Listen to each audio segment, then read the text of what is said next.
Assalamualaikum warahmatullahi wabarakatuh. Alhamdulillahi rabbil alamin.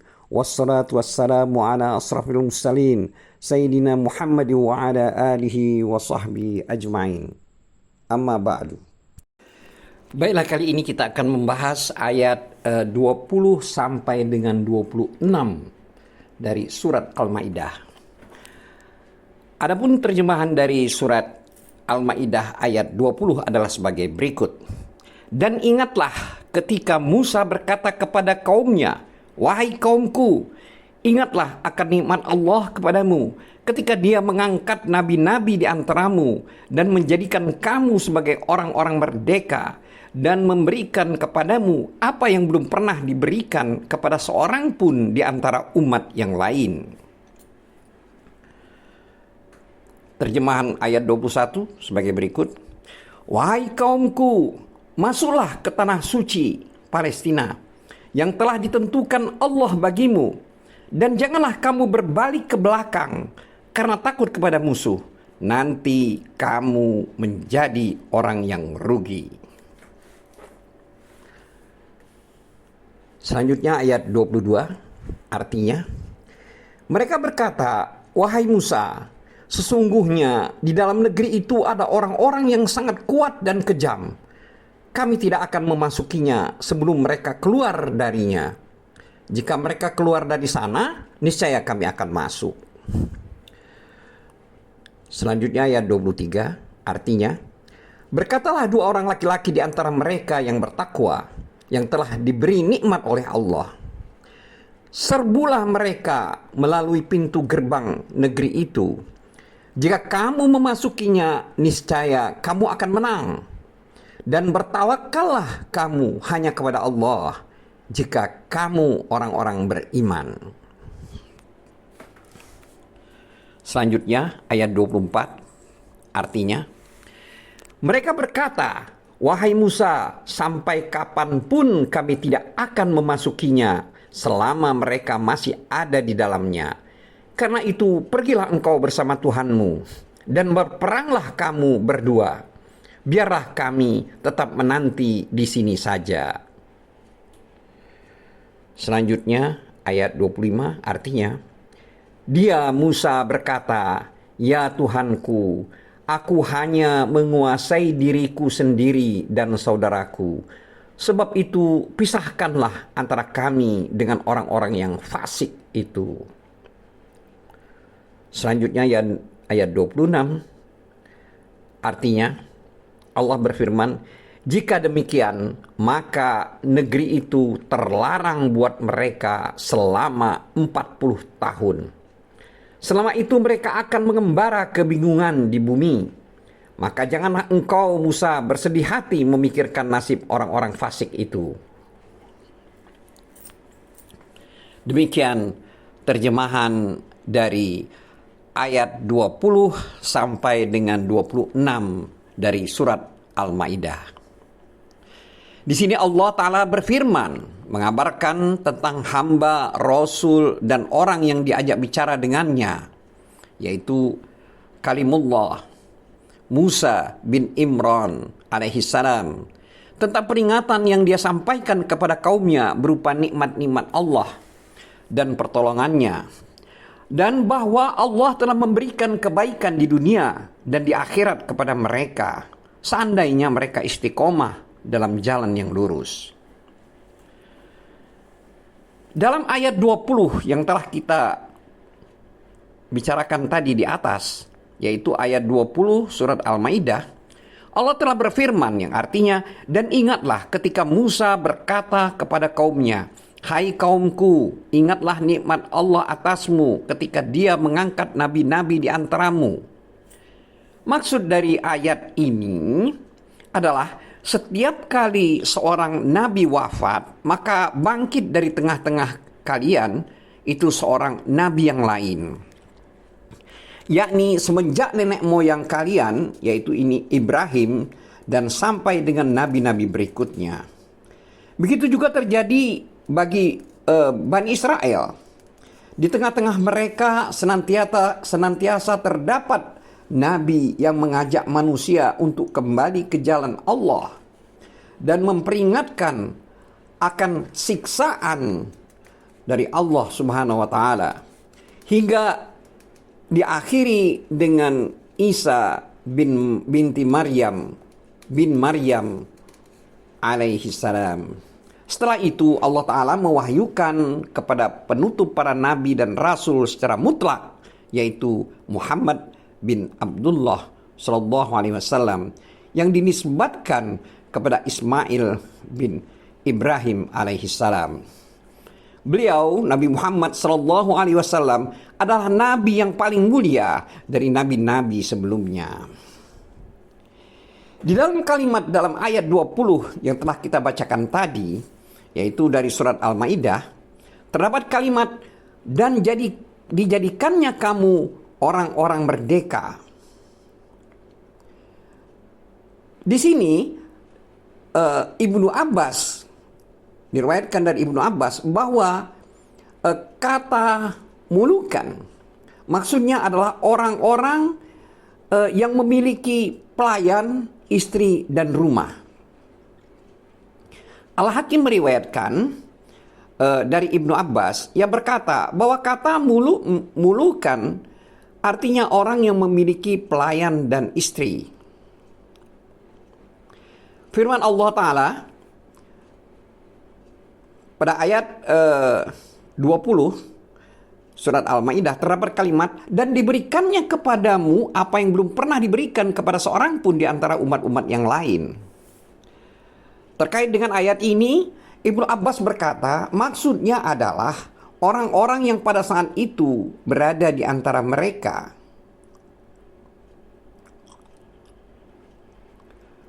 Al-Hakim berkata, keterangan ini sahih berdasarkan syarat as-sahihain, yaitu dari Al-Bukhari dan Muslim. Tetapi mereka berdua, yaitu Bukhari dan Muslim, tidak meriwayatkannya. Ibnu Jarir meriwayatkan dari Abdullah bin Amr bin Ash, dan seorang laki-laki bertanya kepadanya dengan mengatakan, bukankah kita termasuk golongan orang-orang miskin kaum muhajirin?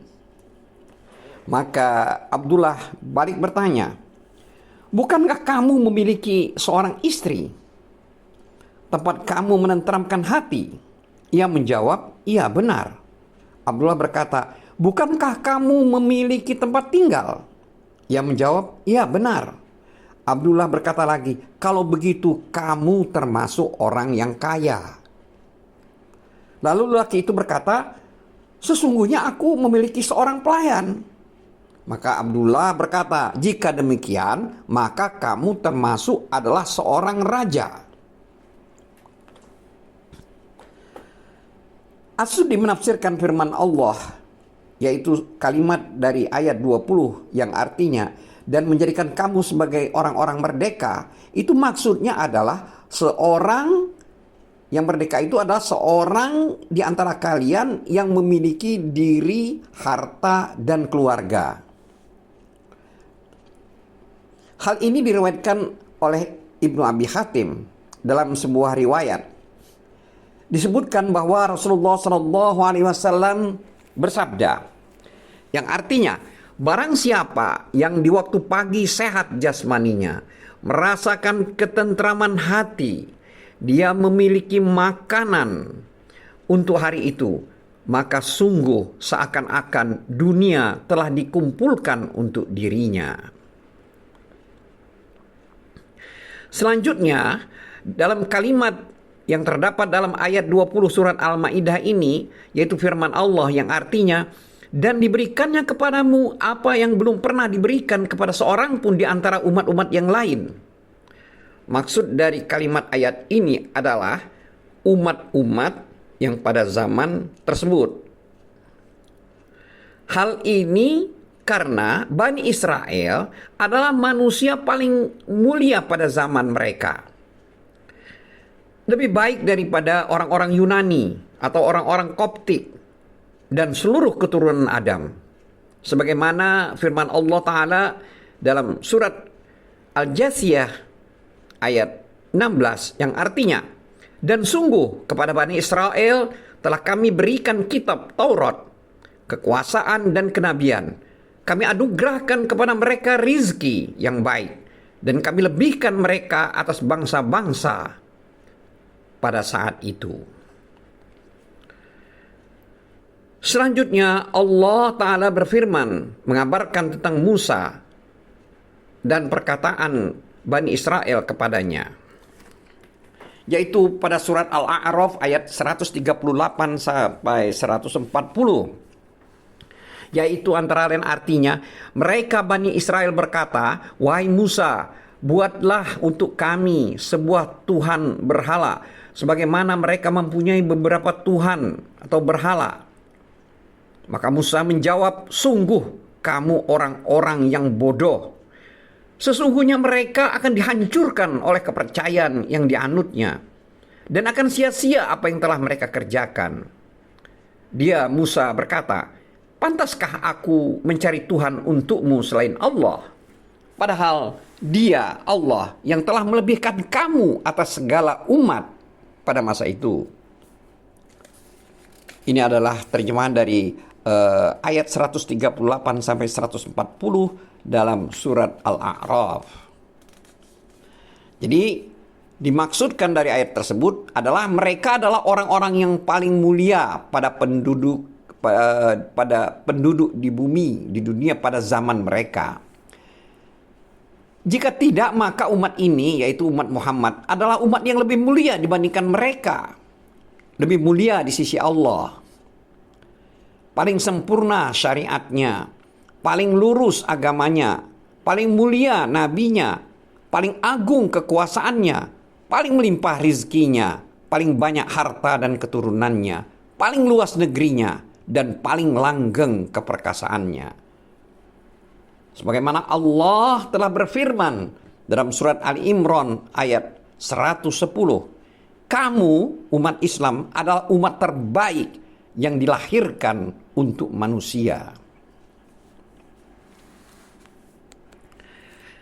Selanjutnya Allah berfirman dalam surat Al-Baqarah ayat 143 yang artinya, "Dan demikian pula kami telah menjadikan kamu umat Islam umat pertengahan, agar kamu menjadi saksi atas perbuatan manusia."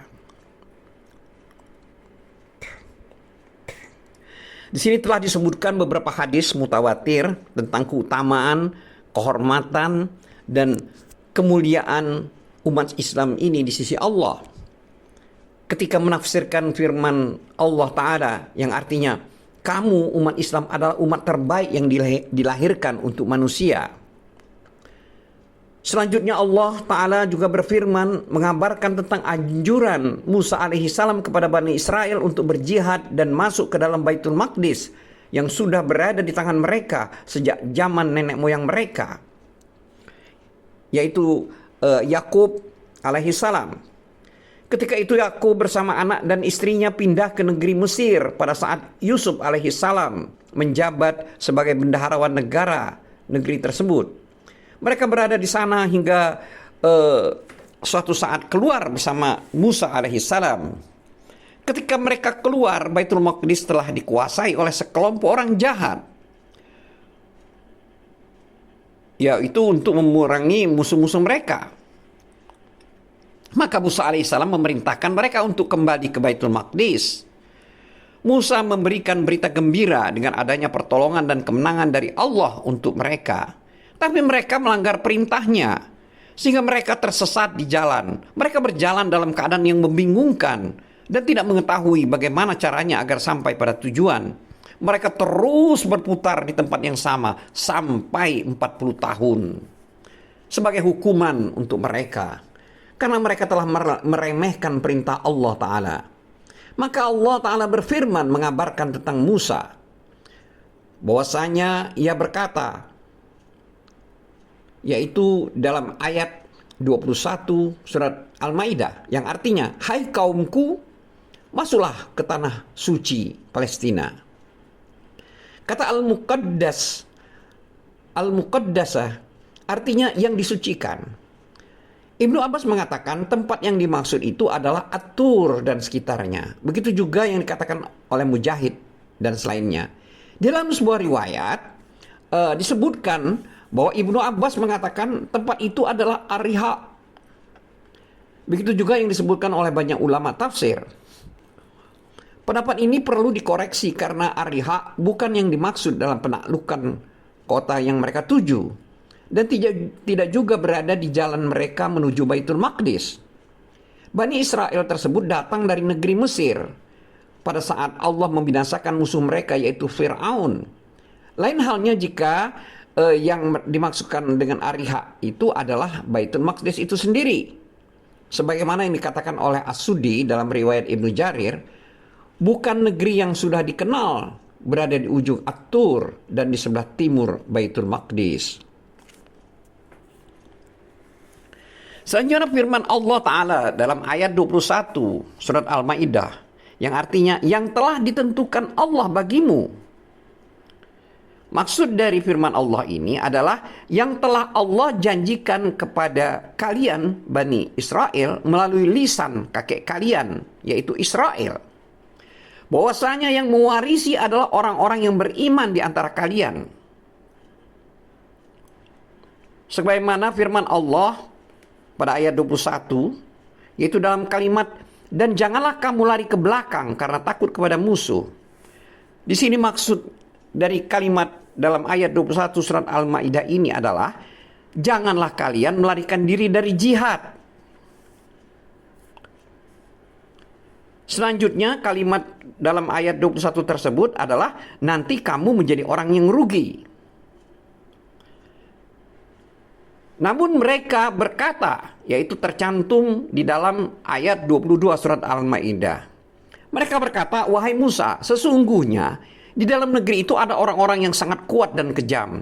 Kami tidak akan memasukinya sebelum mereka keluar darinya. Jika mereka keluar darinya, dari sana, niscaya kami akan masuk. Jadi maksud dari ayat 22 surat Al-Ma'idah ini adalah, mereka Bani Israel mengemukakan alasan mereka di negeri ini, yaitu negeri yang engkau perintahkan kami untuk memasukinya dan memerangi penduduknya. Terdapat kaum yang memiliki perawakan yang besar dan kekuatan yang dahsyat, dan kami sesungguhnya tidak mampu untuk melawan dan memerangi mereka. Kami pun tidak akan sanggup memasukinya selama mereka masih berada di sana. Jika mereka telah keluar darinya, pasti kami akan memasukinya. Jika tidak, maka kami tidak memiliki kemampuan untuk menghadapi mereka. Dulur-dulur seiman, kebanyakan ulama tafsir menyebutkan di sini berita tentang postur tubuh Bani Israel yang lebih pendek dibandingkan orang-orang kuat yang telah menguasai negeri tersebut, yaitu negeri yang mereka perintahkan untuk memasukinya. Di antara mereka ada yang bernama Ujun bin Unud binti Adam alaihissalam. Disebutkan bahwa tingginya adalah 3,333 hasta. Perhitungan yang tidak benar. Ini adalah suatu yang malu untuk disebutkan. Di samping itu juga bertentangan dengan keterangan yang terdapat dalam As-Sahihain, bahwasanya Rasulullah SAW bersabda, yang artinya sesungguhnya Allah Ta'ala telah menciptakan Adam yang tingginya 60 hasta. Kemudian seluruh makhluk setelah Adam terus berkurang tingginya sampai sekarang. Sebagai keterangan dari hadis di dalam Musnad 8156, seperti yang diriwayatkan dari Abu Hurairah yang terdapat dalam lembaran Hammam bin Munabbih, dan As-Sahihain telah meriwayatkannya sebagaimana yang dikatakan oleh Ibnu Katsir.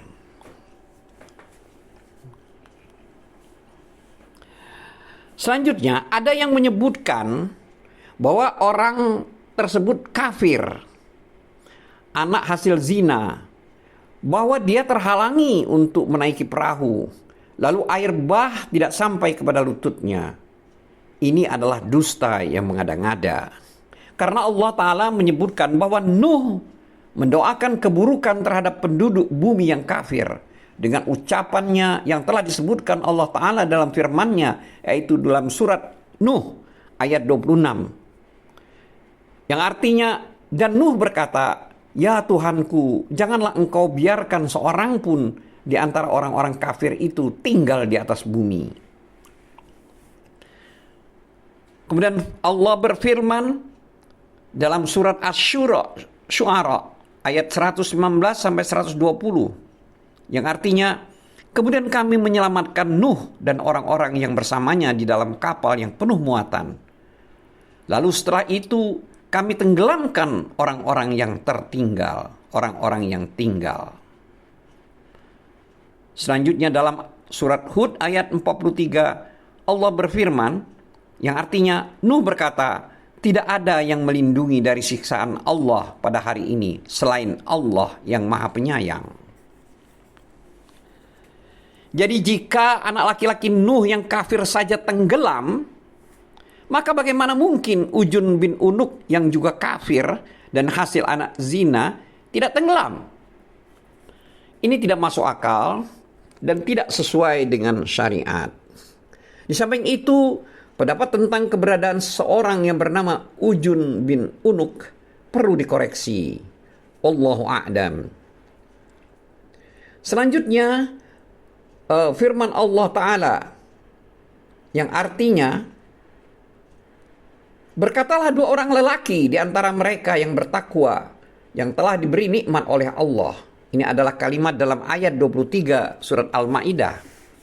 Maksud dari kalimat pada ayat ini adalah, tatkala Bani Israel menarik diri karena tidak mau taat kepada Allah dan utusannya, yaitu Musa alaihi salam, maka dua orang yang telah diberi nikmat oleh Allah mendorong mereka untuk menyerbu pada musuh. Mereka berdua termasuk orang-orang yang taat kepada perintah Allah dan takut kepada azabnya. Sebagian ulama tafsir membacanya minalladzi yukhafuna. Jadi yang artinya termasuk orang-orang yang memiliki wibawa dan kedudukan di tengah-tengah manusia. Selanjutnya dalam ayat 23 surat Al-Maidah ini terdapat kalimat yang artinya, serbulah mereka melalui pintu gerbang negeri itu. Jika kamu memasukinya, niscaya kamu akan menang. Dan bertawakallah kamu hanya kepada Allah. Jika kamu orang-orang yang beriman. Maksud atau tafsir dari kalimat dari ayat 23 ini adalah, kapanpun kalian bertawakal kepada Allah, mengikuti perintahnya, mentaati Rasulnya, maka pasti Allah akan menolong kalian atas musuh-musuh kalian, menguatkan dan memenangkan kalian, dan kalian dapat masuk ke negeri yang telah ditetapkan untuk kalian tersebut. Tetapi ajakan ini tidak bermanfaat sedikit pun bagi mereka. Selanjutnya dalam ayat 24 surat Al-Maidah, di situ Allah berfirman yang artinya mereka berkata, "Wahai Musa, sampai kapanpun kami tidak akan memasukinya selama mereka masih ada di dalamnya. Karena itu, pergilah engkau bersama Tuhanmu dan berperanglah kamu berdua. Biarkanlah kami tetap menanti di sini saja." Takwil dari ayat 24 ini itu adalah merupakan bentuk penolakan mereka, yaitu Bani Israel tersebut, kaum Yahudi itu, terhadap jihad, serta tidak datang untuk membentengi iringan-iringan yang ada bersama Abu Sufyan ketika mereka tidak dapat memburu rombongan tersebut. Maka mereka semakin dekat dengan rombongan pasukan musuh yang berjumlah sekitar 900 orang.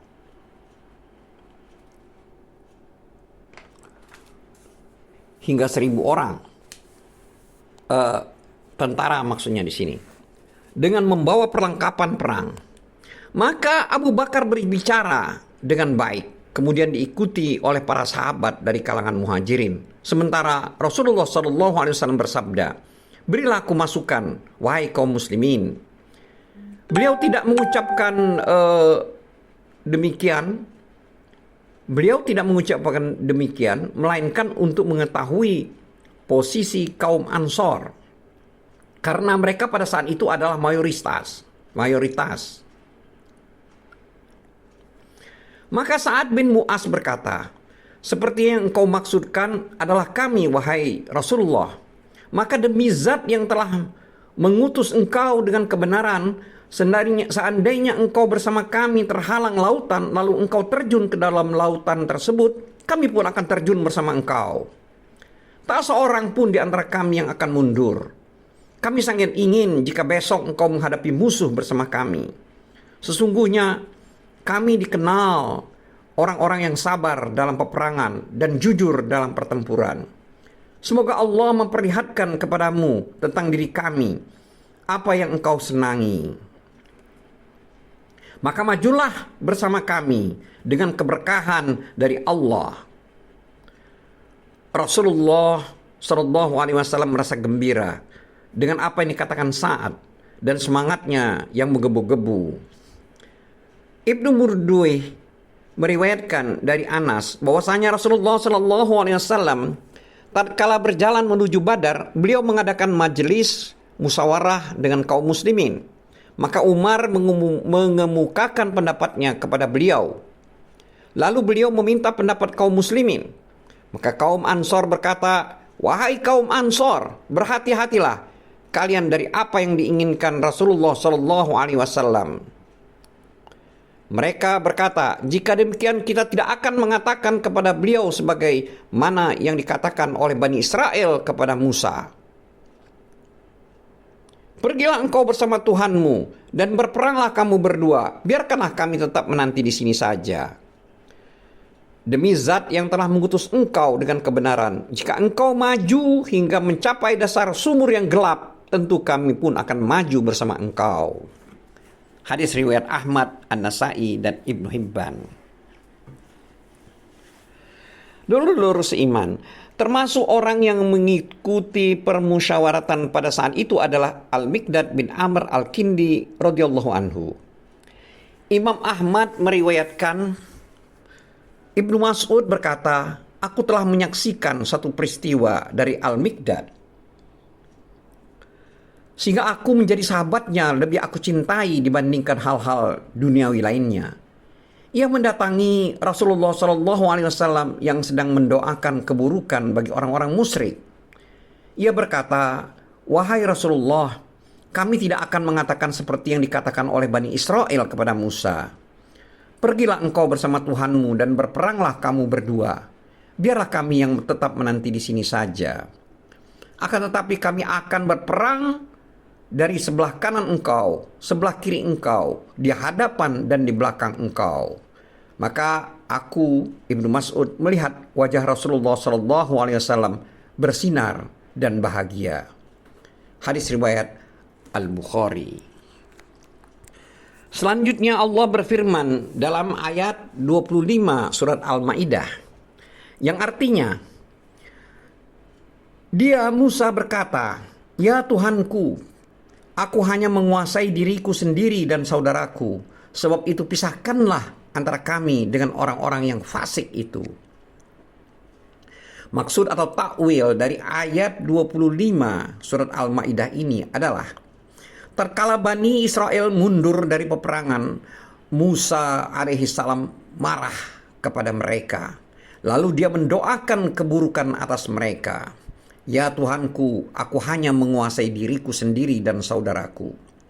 Maksudnya, tidak ada seorang pun dari mereka yang mau mentaatiku dan menerapkan perintah Allah dan memenuhi apa yang aku serukan kepada mereka, kecuali aku dan saudaraku Harun. Selanjutnya Allah berfirman dalam ayat 25 surat Al-Maidah tersebut, yaitu kalimat, sebab itu pisahkanlah antara kami dengan orang-orang fasik itu. Di sini Ibnu Abbas berkata, maksud dari kalimat dalam ayat 25 Al-Maidah ini adalah, putuskanlah perkara antara aku dengan mereka, yaitu orang-orang Bani Israel tersebut, orang Yahudi tersebut. Ibnu Abbas juga mengatakan, pisahkanlah antara kami dengan mereka. Selanjutnya dalam ayat 26 surat Al-Maidah, Allah berfirman yang artinya, Maka negeri itu terlarang buat mereka selama 40 tahun. Selama itu mereka akan mengembara kebingungan di bumi. Di sini tatkala Musa alaihissalam mendoakan keburukan atas mereka, yaitu pada saat mereka tidak mau berjihad, maka Allah menghukum mereka dengan mencegah mereka untuk memasukinya selama 40 tahun. Sehingga mereka mengembara kebingungan di bumi. Mereka terus-menerus berjalan dan tidak mendapatkan petunjuk untuk keluar darinya. Di dalam ayat ini terdapat keterangan tentang perkara-perkara yang menakjubkan. Kejadian-kejadian luar biasa berupa awan yang menaungi Bani Israel. Diturunkannya al-manna, yaitu makanan manis sebagai madu, dan as-salwa, burung sebagai sebangsa puyuh. Air yang mengalir dari batu besar yang keras yang dibawa bersama mereka di atas kendaraan. Jika Musa memukulnya dengan tongkatnya, maka terpancar dari batu itu 12 mata air yang mengalir pada setiap suku. Dan mukjizat-mukjizat lain yang telah Allah kuatkan untuk Musa bin Imran. Dan di sana turun kitab Taurat serta disyariatkan hukum-hukum untuk mereka. Ibnu Abdul Hatim meriwayatkan dari Ibnu Abbas bahwasanya ia berkata, Bani Israel itu kebingungan selama 40 tahun sehingga Musa dan Harun meninggal dunia berikut orang-orang yang berumur lebih dari tahun. Tatkala waktu mereka sudah lewat dari 40 tahun, Yusha bin Nun mendatangi mereka, dan dialah yang melanjutkan misi dakwah setelah Musa. Dia yang telah berhasil menaklukkan Baitul Maqdis. Dialah orang yang mengatakan hari ini adalah hari Jumat. Bani Israel berniat untuk menaklukkannya pada hari Jumat. Ketika matahari sudah mulai mendekat ke sebelah barat pada hari Jumat tersebut, maka Yusha bin Nun khawatir jika masuk pada malam, berarti itu adalah malam Sabtu. Dan mereka harus menjaga aturan di hari Sabtu. Maka dia menyeru matahari. Yang artinya sesungguhnya aku diperintah dan kamu juga diperintah. Lalu matahari itu berhenti bergerak sehingga dia dapat menaklukkan Baitul Maqdis. Yusha mendapatkan benda-benda yang belum pernah dilihat sebelumnya. Lalu orang-orang mendekatkannya kepada api, tapi tidak bisa terbakar. Maka ia berkata, di antara kalian ada orang yang berbuat khianat. Lalu ia memanggil pemimpin-pemimpin kaumnya yang jumlah mereka ada 12 orang lelaki. Lalu dia membaiat mereka dengan menempelkan tangan seseorang dari mereka dengan tangannya, sembari berkata, setiap khianat ada pada kamu, maka keluarkanlah apa yang telah kamu ambil. Orang itu pun mengeluarkan kepala sapi yang terbuat dari bahan emas, memiliki 2 biji mata dari mutiara, gigi-giginya dari permata, lalu meletakkannya bersama dengan harta benda kurban. Kemudian api membakarnya. Redaksi ini dikuatkan oleh beberapa riwayat yang ada dalam kitab Sahih. Adapun sebagian ulama tafsir berkata tentang firman Allah, yaitu wakaf tam atau berhenti sempurna. Ibnu Jarir telah memilih pendapat bahwa Bani Israel yang diceritakan tersebut tidak dapat memasuki Baitul Maqdis selama 40 tahun. Mereka dalam keadaan bingung di muka bumi dan tidak menemukan jalan untuk mencapai tujuan mereka. Selanjutnya, firman Allah dalam ayat 26 surat Al-Maidah yang artinya, maka janganlah engkau Musa bersedih hati memikirkan nasib-nasib orang yang fasik itu. Takwil daripada ayat ini pada dasarnya ini merupakan hiburan untuk Musa alaihissalam atas perbuatan mereka, yaitu kaumnya. Maksudnya janganlah Musa alaihissalam berputus asa dan bersedia atas perbuatan kaumnya tersebut terhadap apa yang telah diperbuat, yang telah diputuskan antara mereka, atas mereka, karena mereka berhak mendapatkan hukuman tersebut. Kisah ini mengandung teguran keras bagi kaum Yahudi, menjelaskan kejelekan mereka, keingkaran mereka terhadap perintah Allah dan Rasul-Nya, sikap mereka yang tidak mau berjihad, jiwa-jiwa mereka menjadi lemah sehingga tidak mau menghadapi musuh, menyerang dan memerangi mereka. Padahal di hadapan mereka ada utusan Allah, kalimullah, dan orang pilihan Allah dari makhluknya pada zaman itu. Allah Ta'ala telah menjanjikan kemenangan dan kejayaan bagi mereka terhadap musuh-musuh mereka. Bukti dari kebenaran janji Allah adalah selamatnya mereka dari kejaran Fir'aun, karena dia ditenggelamkan Allah beserta bala tentaranya di lautan. Mereka melihat sendiri kejadian itu agar mereka gembira dengan janji tersebut. Namun mereka tetap tidak mau memerangi penduduk negeri itu. Padahal penduduk Baitul Maqdis tidaklah sebanding dengan 1/10 persenjataan dan jumlah penduduk negeri Mesir. Maka tampak di sini kejelekan perbuatan mereka untuk segera khusus dan umum, baik secara khusus maupun umum. Terungkap aib mereka yang tidak dapat ditutupi oleh malam, yang tidak dapat disembunyikan oleh tirai. Hal ini karena mereka berada dalam kebodohan yang membutakan mereka dan kesesatan yang membuat mereka bimbang. Mereka adalah orang-orang yang dibenci Allah dan termasuk di antara musuh-musuh Allah. Meskipun demikian, mereka mengucapkan seperti yang difirmankan Allah Ta'ala, yaitu yang artinya kami adalah anak-anak Allah dan kekasih-kekasihnya, seperti yang tersebut dalam surat Al-Maidah ayat 18 yang telah kita bacakan sebelumnya. Maka Allah memburukkan wajah-wajah mereka dengan merubahnya menjadi muka-muka babi dan kera. Mereka akan mendapatkan laknat yang menggiring mereka menuju neraka sebagai bahan bakar. Mereka akan kekal selama-lamanya di neraka. Dan ini sudah menjadi keputusan Allah Ta'ala. Hanya bagi Allah segala pujian dari seluruh makhluk. Wallahu a'lam bissawab. Wabillahi taufiq wal hidayah.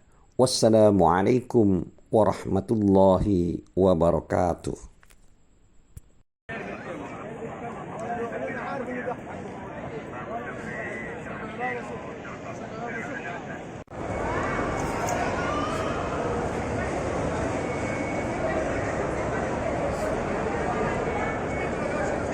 Mau lihat itu dah.